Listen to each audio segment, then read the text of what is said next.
నమస్తే, welcome to 690 TV news. నేను శ్రీకాంత్. ముందుగా బులెటిన్లో హెడ్లైన్స్ చూద్దాం.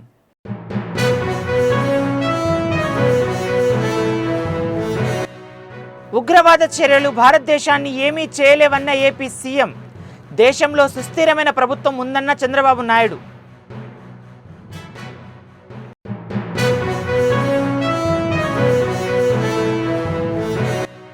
కాశ్మీర్ దాడిని ఖండిస్తూ ప్రపంచ దేశాలన్నీ భారతదేశానికి అండగా నిలిచాయి. ప్రధాని మోడీ ఉగ్రవాదులకు సరైన గుణపాఠం చెబుతారన్న మంత్రి సత్యకుమార్.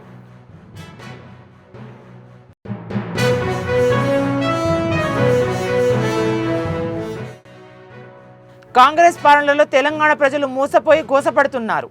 మళ్ళీ కేసీఆర్ సీఎం కావాలని కోరుకుంటున్నారన్న కొమిరిశెట్టి సాయిబాబా.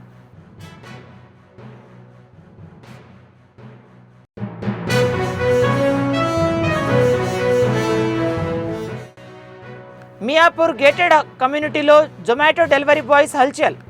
గేట్లు మూసివేసి విద్యార్థులు మహిళలపై దాడికి దిగిన యువకులు.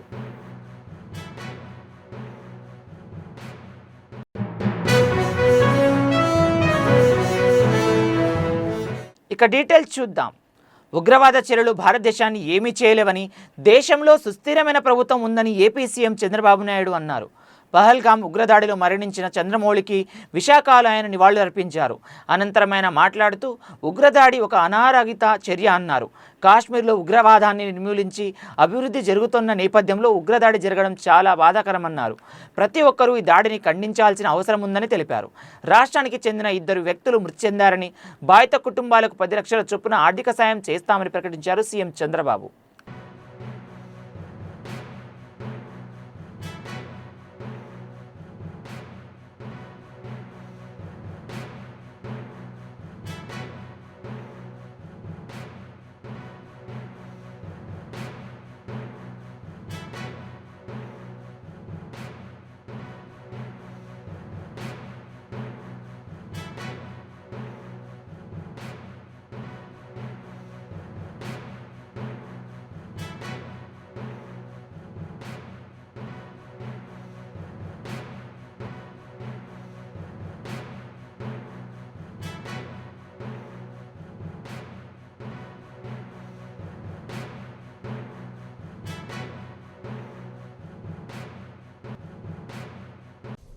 నేను అందుకనే చెప్తున్నాను,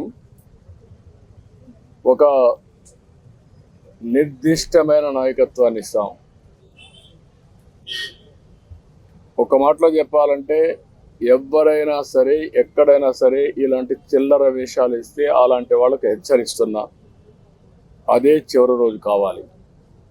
ఎందుకంటే ప్రజా జీవితాలతో ఆడుకుని దేశాన్ని ఇలాంటి టైమింగ్ ఎంచుకోవడం కూడా మీరు చెప్పినట్టు కూడా అనుమానం వచ్చే పరిస్థితి వస్తుంది. అమెరికా వైస్ ప్రెసిడెంట్ ఇక్కడ ఉండడం, మన ప్రధానమంత్రి విదేశాల్లో ఉండడం, ఆ టైమింగ్లో జరగడం అనేది చాలా బాధాకరం. దీన్ని కూడా ప్రజలందరూ కూడా అర్థం చేసుకోవాల్సిన అవసరం ఉంది. ఇది కూడా కుట్ర కోణంలో ఒక భాగంగా చేయాలి, చేస్తే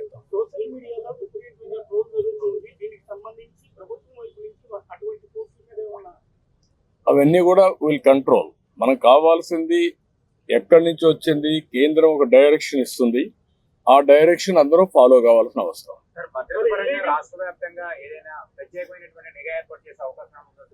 అప్రమత్తంగా ఉంటాం, అన్ని విధాల డెసిషన్ తీసుకుంటాం ఎప్పటికప్పుడు.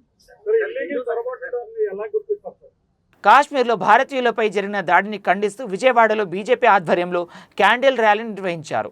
ఈ కార్యక్రమంలో పాల్గొన్న మంత్రి సత్యకుమార్ యాదవ్ మాట్లాడుతూ ప్రపంచ దేశాలు అన్ని కాశ్మీర్లో జరిగిన దాడిని ఖండిస్తూ భారతదేశానికి అండగా నిలిచాయని తెలిపారు. ఉగ్రవాదులు పిరికి పందెల చర్యగా పాల్పడి అమాయకుల ప్రాణాలు తీశారని ఆగ్రహం వ్యక్తం చేశారు. దేశ నాయకత్వం చూస్తూ ఊరుకునే పరిస్థితిలో లేదని, ప్రధాని మోడీ ఉగ్రవాదులకు సరైన గుణపాఠం చెబుతారని తెలిపారు. జిల్లాలో అమాయక ప్రజలపై, భారతీయులపై ఉగ్రవాద మూకలు చేసిన ఘాతుకం అత్యంత హేయమైనది. ఈ మానవ హోమం అత్యంత ఖండించదగ్గది. గత కొన్ని సంవత్సరాలుగా ఆర్టికల్ 370 రద్దయిన నేపథ్యంలో జమ్మూ కాశ్మీర్ ప్రాంతంలో, ముఖ్యంగా కాశ్మీర్ ప్రాంతంలో రాష్ట్రం ఆర్థిక ప్రగతిని సాధిస్తూ ప్రజలందరూ ఉద్దేశాలను మర్చిపోయి పాస్కి దీనికి ఏం సంబంధం అండి? మీరు గతంలో 10 సంవత్సరాలు చూస్తే ఏ రోజు టీవీ పెట్టినా, ఏ న్యూస్ పేపర్ తిప్పినా, ఎక్కడ చూసినా ఉగ్రవాద బాంబులు దాడులు జరిగేవి. హైదరాబాద్లో లుంబిని పార్కులో దాడి చేస్తే 150 మంది చచ్చిపోయారు. గోకుల్ చాట్ దగ్గర దాడి చేస్తే 175 మంది చచ్చిపోయారు. 4 పాకిస్తాన్ నుంచి ఊళ్ళోకి ముస్లిం సోదరులకు వాళ్ళ సంక్షేమానికి, అభివృద్ధికి సంబంధించిన నిధులు వెళ్తున్నాయి, వాళ్ళ భూములు అన్యాక్రాంతం అవుతున్నాయనే ఒక సదుద్దేశంతో 85% మంది ముస్లింలలో బీసీలు ఉంటున్నారు. వారి పిల్లల ఒక ఉజ్వల భవిష్యత్తు ఉండాలనే లక్ష్యంతో తీసుకొస్తే దాని పాకిస్తాన్ భాష మాట్లాడుతున్నారు. మరి పాకిస్తాన్ ఉగ్రవాదులు ఈ దాడి చేశారు. దీనికి పాకిస్తాన్కి ఏం సంబంధం? ఉగ్రవాద దాడులు జరిగితే ఈ రకంగా వక్రీకరించే దాన్ని బట్టి చూసి వారు ఎటువంటి మన మానసిక స్థితిలో ఉన్నారనే విషయాన్ని అర్థం చేసుకోవాలి. వారు ఈ మాటలు మాట్లాడేవారు ఖచ్చితంగా ఈ దేశానికి సంబంధించిన వాళ్ళు కాదు. 26 మంది అమాయకుల ప్రాణాలు పోతే ఇటువంటి రాజకీయ ప్రేలాపనలు, అసందర్భ ప్రేలాపనలు చేస్తున్న వాళ్ళు ఖచ్చితంగా దేశభక్తులైతే కాదు. ఈ సమాజానికి చీడ పురుగులు. అటువంటి వారిని ఎంతో తొందరగా వదిలించుకుంటే, వారి వ్యక్తులైనా శక్తులైనా వదిలించుకుంటే దేశానికి, సమాజానికి, ముఖ్యంగా ముస్లిం సమాజానికి అంత మేలు జరుగుతుంది. Artificial intelligence and emerging technologies for government digital transformation అనే అంశంపై సచివాలయంలో ఉన్నతాధికారులతో వర్క్ షాప్ నిర్వహించారు. ఈ కార్యక్రమాన్ని ప్రారంభించిన సీఎం చంద్రబాబు ప్రారంభ ఉపన్యాసం చేశారు. ఆర్టిఫిషియల్ ఇంటెలిజెన్స్, ఇతర ఎమర్జెన్సీ టెక్నాలజీ ఆవశ్యకత, పాలనలో వాటి వినియోగంపైన సీఎం మార్గనిర్దేశం చేశారు. ఈ కార్యక్రమానికి సిఎస్, డీజీపీ, వివిధ శాఖల అధికారులు, కేంద్ర ఐటీ శాఖ మాజీ సెక్రటరీ చంద్రశేఖర్ తదితరులు హాజరయ్యారు.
ఈ నెల 27వ తేదీన జరిగే బీఆర్ఎస్ పార్టీ రజతోత్సవ వేడుకలకు శ్రీలింగంపల్లి నియోజకవర్గం నుండి భారీగా తరలిరావాలని గచ్చిబౌలి డివిజన్ మాజీ కార్పొరేటర్ కొమిరి శెట్టి సాయిబాబా పిలుపునిచ్చారు. 14 ఏండ్ల పోరాడి తెలంగాణను సాధించి 10 ఏండ్ల పరిపాలించిన వ్యక్తి కేసీఆర్ అని కొనియాడారు. కాంగ్రెస్ పాలనలో ప్రజలు మోసపోయి గోసపడుతున్నారు కాబట్టి రజతోత్సవం సభకు దండుగా వెళ్లి సత్తా చాటుదామన్నారు. ప్రతి ఇంటి నుంచి ఒకరిద్దరు రావాలని కోరారు. కాంగ్రెస్ కళ్ళబొల్లి మాటలకు 6 గ్యారెంటీలకు ఆశపడి మోసపోయిన ప్రజలు ఆవేదన చెంది మళ్లీ కేసీఆర్ కావాలని కోరుకుంటున్నారని తెలిపారు.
మియాపూర్ పోలీస్ స్టేషన్ పరిధిలోని ఓ గేటెడ్ కమ్యూనిటీలో జప్టో జొమాటో డెలివరీ బాయ్స్ హల్చల్ చేశారు. డెలివరీ కోసం వచ్చిన ఒక అబ్బాయిని మై హోమ్స్ జ్యువెల్స్ అపార్ట్మెంట్లో సరైన గుర్తింపు కార్డు లేదని నిలదీయడంతో వివాదం మొదలైంది. డెలివరీ చేసిన తర్వాత తన వాట్సాప్ గ్రూప్ ద్వారా 100 మంది బాయ్స్ని పిలిపించి అపార్ట్మెంట్ వాసులపై దాడికి దిగారు. మై హోమ్ జ్యువెల్స్ అపార్ట్మెంట్లో ఉన్న 3 గేట్లు మూసివేసి దాడికి దిగారు. స్కూల్ నుంచి వస్తున్న విద్యార్థులు మహిళలపై తాగి అసభ్యంగా ప్రవర్తించరని My Home Jewels vice president Mahesh తెలిపారు. అడ్డొచ్చిన అపార్ట్మెంట్ వాసులపై దాడి చేయడం సరైన పద్ధతి కాదని ఆయన తెలిపారు. ఇలాంటి వారిపై పోలీసులు ప్రత్యేక దృష్టి పెట్టాలని కోరారు.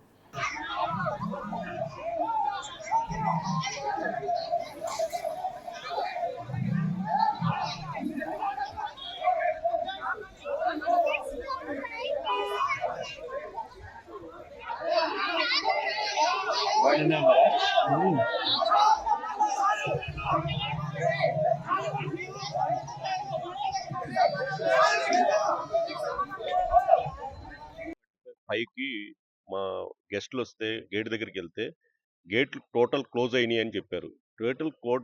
టోటల్ క్లోజ్ అవ్వటం ఏంటి అని స్టన్ అయిపోయి ఓకే నేను వస్తున్నాను అని చెప్పి 2 వీలర్ మీద వెళ్దామని ట్రై చేశాను. 2 వీలర్ ఆపేశారు. ఓకే వాళ్ళ రూల్స్ ప్రకారం మనం ఏదో జరుగుతుందని చెప్పి 2 వీలర్ పార్క్ చేసి నడుచుకుంటూ వెళ్తున్నా. ఈయన ఆపండి రా అని చెప్పి నన్ను ఫస్ట్ బాబు నేను ఇట్లా వెళ్తున్నానని చెప్పేసి వాళ్ళని ముందు అక్కడ గెస్టులను తీసుకురావాలని గెస్టులను తీసుకొచ్చి పంపించేసి ఇప్పుడు ఏందా మీ సమస్య ఏంటంటే ఎంఎన్ రావు గారు హ్యాండిల్ చేస్తున్నారు, ఎంఎన్ రావు గారు అపాలజీ చెప్పిస్తారని చెప్పేసి పేరు బయటకు వచ్చింది. ఎంఎన్ రావు గారు టోటల్గా ఆ రోజు జరిగిన సిచ్యుయేషన్ నుంచి బాబు మీరు 5 మెంబర్స్ రండి బయటికి, మీకు జరిగింది ఏంటో చూసాను ఇష్యూ అంతాను. వాళ్ళు రియల్గా అసలు న్యూసెన్స్ క్రియేట్ చేసినట్టు వచ్చినట్టుగా ఉన్నారు వాళ్ళు. ఒక పర్సన్ అయితే సైడ్కి వెళ్ళి ఫోన్లో మాట్లాడి ఇక్కడ ఆల్రెడీ ఇంతమంది ఉన్నారు, మీరు ఇంకా రండి, మనం ఇంకా న్యూసెన్స్ క్రియేట్ చేద్దాం అన్నట్టుగా వాళ్ళు మాట్లాడారు. సార్ చెప్పినట్టుగా ఆ రోజు సిచ్యువేషన్ అసలు చాలా హ్యాండిల్ చేయకపోయి ఉంటే వాళ్ళు లోపలికి వచ్చేసి రెసిడెంట్స్కి కూడా హామ్ చేసే పరిస్థితుల్లోనే వాళ్ళు ఉండేరు. వెళ్ళి వచ్చిన వాళ్ళ కార్ల మీద కూడా బ్లాక్ చేసేసి వాళ్ళ బోనెట్స్వి కొట్టేసి చాలా న్యూసెన్స్ క్రియేట్ చేసేసి అన్నెసెసరీలీ వీ వాంట్ జస్టిస్ అంటే అక్కడ జరిగింది అంత పెద్ద సిచ్యువేషన్ కాదు, కానీ వాళ్ళు మిత్రులందరికీ నమస్కారం అండి. నా పేరు ఆర్వి మహేష్ బాబు అండి. నేను మై హోమ్ జ్యువెల్ అపార్ట్మెంట్స్ అసోసియేషన్కి వైస్ ప్రెసిడెంట్ అండి. మొన్న సాటర్డే 19th నాడు ఒక delivery boy Zepto delivery boy మా క్యాంపస్లోకి మాకు రోజు 600 నుంచి వస్తారండి, 700 వరకు డెలివరీ అవుతుంటే అది సరిగా వినపడక మా వాళ్ళు ఆపారు. ఆపితే అతను అక్కడ చిన్న ఘర్షణ జరిగితే అతను అది సర్ది చెప్తే వెళ్ళిపోయాడు. వెళ్ళిపోయిన తర్వాత 4:30 ఆ ప్రాంతంలో ఒక 150 మంది వచ్చారండి. వాళ్ళు వచ్చి గేట్లు బంద్ చేసేసి వాళ్ళు బయళ్ళ మీద వచ్చిన దగ్గర పాస్వేని బస్ వే దగ్గర పాస్వేని బ్లాక్ చేసేసి గేట్లు వేసేసి బ్యాక్ గేటు ఫ్రంట్ గేట్ కూడా వేసేసి జమ్మూ కాశ్మీర్ పహల్గామ్లో జరిగిన దుర్ఘటనలో మృతి చెందిన వారిని బోయిన్పల్లిలో వాకర్స్ 2 నిమిషాల మౌనం పాటించి నివాళులర్పించారు. ఈ సందర్భంగా వారు మాట్లాడుతూ ఇటువంటి పరిస్థితుల్లో దేశం మొత్తం ఐక్యమత్యంగా ఉండి ఉగ్రవాదులకు ధీటుగా ఎదుర్కోవాలని పిలుపునిచ్చారు. కేంద్ర ప్రభుత్వం ఇటువంటి చర్యలపై కఠినంగా వ్యవహరించాలని డిమాండ్ చేశారు. మనం ఎక్కడెక్కడో దూర ప్రాంతాల్లో పుట్టి ఎక్కడెక్కడో పెరిగినా కూడా ఇక్కడంతా కూడా మన ఎంతో మంది క్లాస్మేట్స్ ఎంతో మంది బంధువులు ఉన్నా కూడా మనం అందరం ఇక్కడ పొద్దున్న లేచి ఆరోగ్యంతో చేస్తూ మనం అందరం కలవడం చాలా సంతోషమైన విషయము. ఇంకోటి బాధాకర విషయం ఏంటంటే బారామురా జిల్లా జమ్మూ కాశ్మీర్లో సుమారు 27-28 మంది చనిపోవడం చాలా దారుణం. ఒక టూరిస్ట్ స్టూడెంట్ అయినా కూడా ఫస్ట్ ఉండవలసింది మన వాకర్స్. వితిన్ 5-10 minutesలో మన వాకర్గా అక్కడ ఫస్ట్ ఎయిడ్ లాగా వాళ్ళకి ఏం రిక్వైర్మెంట్స్ ఉంది ఆ ఫ్యామిలీకి అనేది మనం అందరం ఐక్యమత్యంతో బాధలో ఉన్న కుటుంబానికి ఏదైనా కూడా మంచికి లేకున్నా సరే చెడుకు ఫస్ట్ మనమే ఉండి అక్కడ ఆ ఒక ఫ్యామిలీని మనం అందరం వాకర్స్ ఆదుకోవాలని మనవి చేస్తూ ఇలాగే మన యూనిటీ కూడా ఇక ముందు కూడా ఉండాలి, ఇలాగే అందరం ఐక్యమత్యంగా ఉండాలని చెప్తూ తెలియజేసుకుంటాం.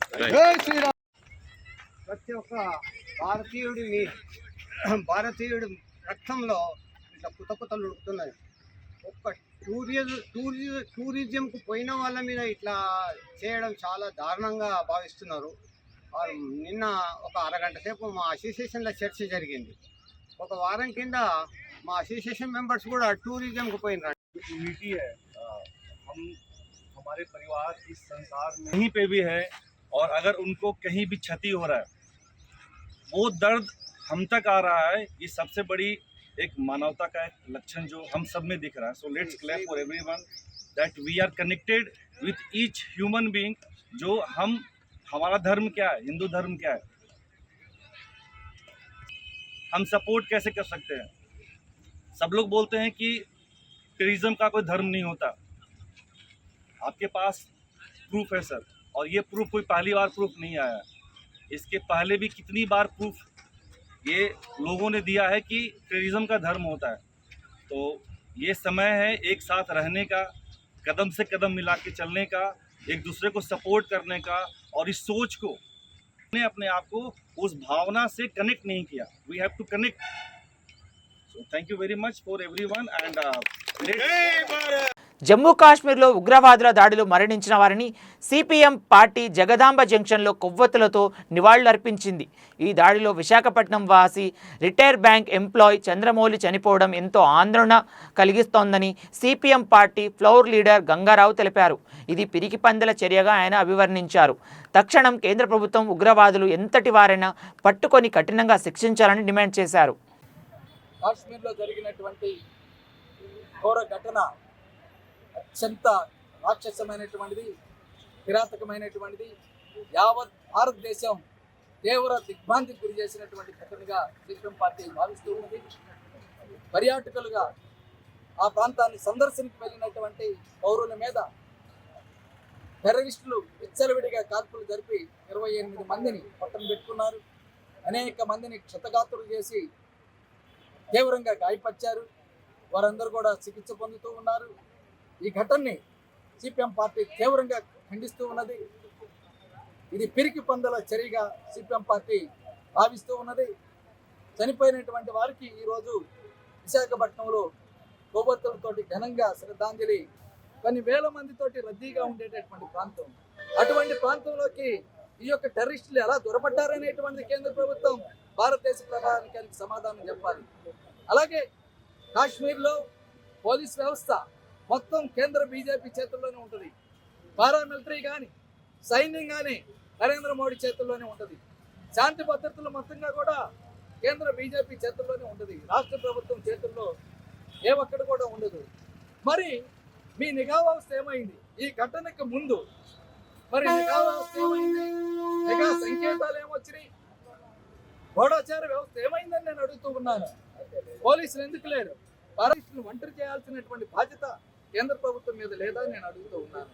అటువంటి చర్యలు చేపట్టకుండా ఇలాంటి టెర్రరిస్ట్ కార్యకలాపాలు పెరుగుతున్నప్పుడు వాటిని నిరోధించేటటువంటి చర్యలు చేపట్టకుండా ఈరోజు నిమ్మకి నీరెత్తినట్లు కేంద్ర బీజేపీ సర్కారు ఉండటం వల్లే ఈ ఘటన చోటు చేసుకుందనేటువంటి మేము భావిస్తూ ఉన్నాం.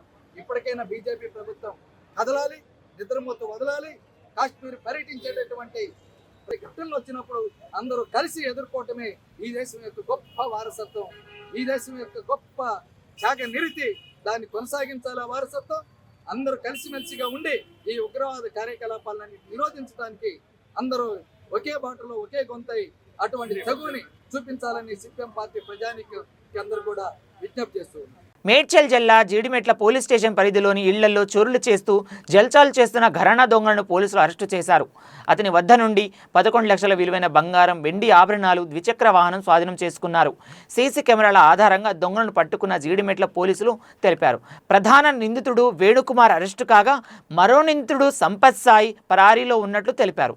గతంలో అతన్ని సైబరాబాద్ పోలీసులు పీడీ యాక్ట్ కింద అదుపులోకి తీసుకొని 1 సంవత్సరం జైలు శిక్ష విధించారని జీడిమెట్ల సిఐ తెలిపారు. ప్రాపర్టీని రికార్డ్ జరిగింది.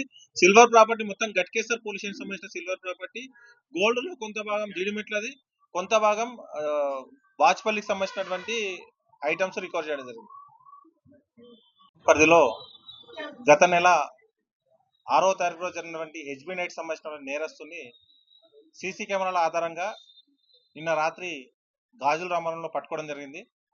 అతన్ని విచారించి ఇంట్రాగేట్ చేయగా అతను ఈ మధ్య కాలంలో చేసినటువంటి 3 కేసులను కన్ఫెస్ చేయడం జరిగింది. జిడిమెట్ల, బాచ్పల్లి అలాగే గట్కేసర్లో 3 నేరాలు చేయడం జరిగింది. ఆ 3 నేరాలకు సంబంధించిన సొత్తును కూడా స్వాధీనం చేసుకోవడం జరిగింది. దాదాపు 12 తులాల బంగారం, సిల్వర్ అలాగే 50,000 రూపాయలు క్యాష్ను కూడా సీజ్ చేయడం జరిగింది. ఈ యొక్క కేసును చేయించడానికి సీసీ కెమెరాల ఆధారంగా ఎక్కడైతే మేము సైతం అలాగే కమ్యూనిటీ పోలీస్ సంబంధించి పెట్టినటువంటి సీసీ కెమెరాల ఆధారంగా ఆ యొక్క నేరస్తుని కదలికలను గుర్తించి అతన్ని పట్టుకోవడం జరిగింది. ఇతనితో పాటు ఇంకొక నేరస్తుడు ఉన్నాడు. ప్రస్తుతం అతను అబ్స్కాండింగ్ లో ఉన్నారు. అతని కోసం కూడా బృందాలు గాలిస్తా ఉన్నాయి. గతంలో దాదాపు 40కి పైగా కేసుల్లో ఇతను ఇన్వాల్వ్ కావడం జరిగింది. దుండిగల్ కేసు నుంచి పీడీ యాక్ట్ లో కూడా ఇతను గతంలో అరెస్ట్ కావడం జరిగింది. ఈ నేర ప్రవృత్తిని మార్చుకోకుండా ఇలాగే నేరాలు చేస్తున్న వ్యక్తిని అతని ఎంఓ ఆధారంగా అతని సీసీ కెమెరా ఆధారంగా పట్టుకోవడం జరిగింది. ఇతన్ని అరెస్ట్ చేయడంతో పాటు పీడీ యాక్ట్ కూడా మళ్ళీ ప్రపోజ్ చేయడం జరుగుతూ ఉంది. ఈ యొక్క కేసును ఛేదించడంలో బాల్నగర్ సిసిఎస్ పోలీసులు, అలాగే జీడిమెట్ల డిఐ గారు కనకయ్య గారు, అలాగే డిఎస్ఐ, అలాగే క్రైమ్ స్టాఫ్ అందరూ చాకచక్యంగా చాలా ఎక్కువ రోజులు సీసీ కెమెరాస్ ను దాదాపు ఒక 5-6 కిలోమీటర్ల దూరం వరకు వెళ్ళి కూడా అతను పోయిన ప్రతి రూట్ ను అబ్జర్వ్ చేసి పట్టుకోవడం జరిగింది. ప్రాపర్టీ కూడా ఇంటాక్ట్ గా రికవర్ చేయడం జరిగింది. ఎలాంటి ప్రాపర్టీ దొంగతనం చేసి ఆ ప్రాపర్టీ కూడా ఇంటాక్ట్ గా రికవర్ చేయడం జరిగింది. ఈ సందర్భంగా ఈ కేసులో హార్డ్ వర్క్ చేసిన వాళ్ళకి ఆఫీసర్ ద్వారా రివార్డు కూడా అందించడం జరుగుతుంది. తెలంగాణ ప్రభుత్వం కొత్తగా తీసుకువచ్చిన భూభారతి రియల్ ఎస్టేట్ రంగానికి ఎంతో దోహదపడుతుందని national real estate development council Telangana chapter పేర్కొంది. ధరణి స్థానంలో భూభారతిలో గతంలో ఉన్న భూముల లావాదేవీలకు సంబంధించిన వివాదాలకు తెరపడనుంది. నార్కెడ్ స్పష్టం చేసింది. టీజీబీ పాస్ స్థానంలో బిల్ నౌ అప్లికేషన్ ద్వారా భవన నిర్మాణాలకు గంటల్లోనే అనుమతులు లభించేలా తెలంగాణ ప్రభుత్వం చర్యలు తీసుకుంటోందని నరేడ్కో ప్రతినిధులు తెలిపారు. రానున్న రోజుల్లో హైదరాబాద్ నిర్మాణ రంగానికి మంచి భవిష్యత్తు ఉందని, రియల్ ఎస్టేట్ రంగానికి తెలంగాణ సర్కార్ మంచి ప్రోత్సాహాన్ని అందిస్తోందని సంస్థ ప్రతినిధులు తెలిపారు. Few people sitting on the dais, they have faced problems with the Dharani. Instead of they were able to address the problem. When they represent your application is rejected, there is no reason mentioned at that time. And when if you have to apply again, you have to again pay fees. The fee they only see in the presentation given by the government. It addresses all the issues that were raised by all of us earlier. Because when there is a meeting, there are series of meetings we had with the department concerned officials at different levels, but none of the issues were addressed, but not all of them. So in Bhubarati, they promised actually all these issues were addressed. We have to wait and see once it is implemented at this state level, but they are open. They said only in every financial year, starting from January to March, because of the here and the issue. When actually we said that the growth of Hyderabad is good, we did a project in Kondapur. హైదరాబాద్లోని Vision IAS class room student toppers talk సెమినార్కు UPSC 2024 విజేతలు ఉదయ్ కృష్ణారెడ్డి, సౌమ్యలు పాల్గొన్నారు. Vision IAS academy అనేక మంది విజయవంతమైన UPSC అభ్యర్థులు తమ స్ఫూర్తిదాయకమైన ప్రయాణాలను పంచుకునేందుకు ఒక సెమినార్ను నిర్వహించింది. పోలీస్ కానిస్టేబుల్ నుండి ఐపీఎస్ అధికారిగా తన ప్రయాణాన్ని ప్రారంభించిన ఉదయ్ కృష్ణారెడ్డి యొక్క స్ఫూర్తిదాయకమైన కథ ఇక్కడ ఆసక్తికరం. ప్రకాశం జిల్లాకు చెందిన వ్యక్తి ఉదయ్ కృష్ణారెడ్డి చిన్న వయసులోనే తల్లిదండ్రులు ఇద్దరిని కోల్పోవడంతో అతని జీవితం విషాదంతోనే మొదలైంది.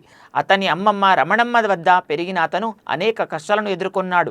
అయినప్పటికీ తన ఉజ్వలమైన భవిష్యత్తును తానే నిర్మించుకోవాలని దృఢ నిశ్చయంతో ముందుకు సాగిన అతని ప్రయాణం పోలీస్ కానిస్టేబుల్ నుండి ఐపీఎస్ వరకు కొనసాగించింది. హైదరాబాద్ వెళ్ళాల్సి వచ్చింది. తర్వాత నా గ్రాడ్యుయేషన్ గౌహటిలో చేశా. I'm from IIT Guwahati. తర్వాత కొన్ని ఇయర్స్ ఫార్మస్యూటికల్ కంపెనీలో వర్క్ చేశాను. ఇప్పుడు సివిల్ సర్వీసెస్ 3rd ఇంటర్వ్యూలో నాకు ర్యాంక్ వచ్చింది. Coaching vision IAS class room student గా తీసుకున్నాను. And currently I'm working as teaching faculty at vision IAS Hyderabad. ఇక్కడ పనిచేస్తున్నా. సో మేబీ దాని వల్ల కూడా నా మార్క్స్ ఇంప్రూవ్ అవ్వడం వల్ల ర్యాంక్ వచ్చి ఉండొచ్చు. ఇంకా మార్క్స్ బయటకు రాలేదు. లాస్ట్ ఇది 3rd time interview. So first 2 times వెళ్ళినప్పుడు ఇంటర్వ్యూ స్కోర్ తక్కువ రావడం వల్ల ర్యాంక్ రాలేదు. So I missed out by 11 marks and 14 marks respectively. So ఈసారి I made it, but I'm not very happy. అంటే ర్యాంక్ చాలా పెద్దగా వచ్చింది, మంచిగా రాలేదు. So I may think of giving another attempt. Thank you so much.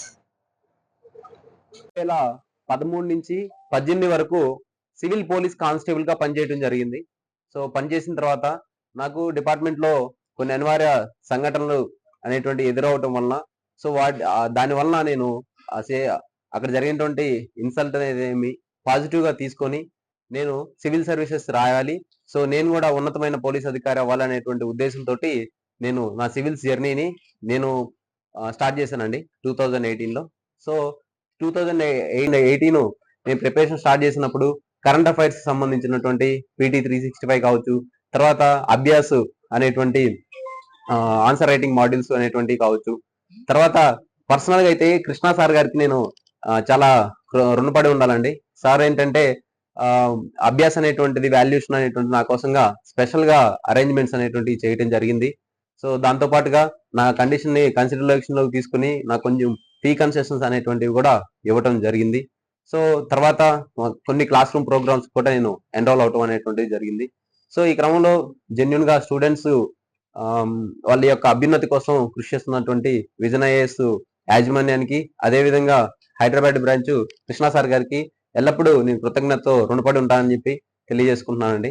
So bulletin ముగించే ముందు మరోసారి హెడ్లైన్ చూద్దాం.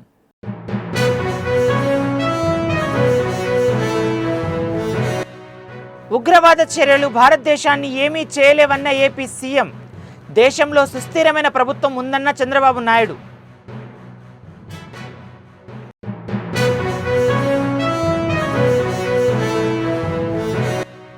కాశ్మీర్ దాడిని ఖండిస్తూ ప్రపంచ దేశాలన్నీ భారతదేశానికి అండగా నిలిచాయి. ప్రధాని మోడీ ఉగ్రవాదులకు సరైన గుణపాఠం చెబుతారన్న మంత్రి సత్యకుమార్.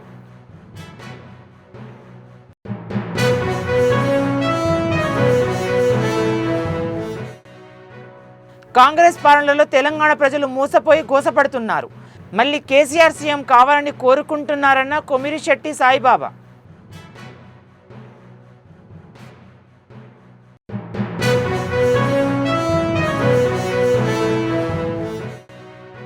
మియాపూర్ గేటెడ్ కమ్యూనిటీలో జొమాటో డెలివరీ బాయ్స్ హల్చల్. గేట్లు మూసివేసి విద్యార్థులు, మహిళలపై దాడికి దిగిన యువకులు.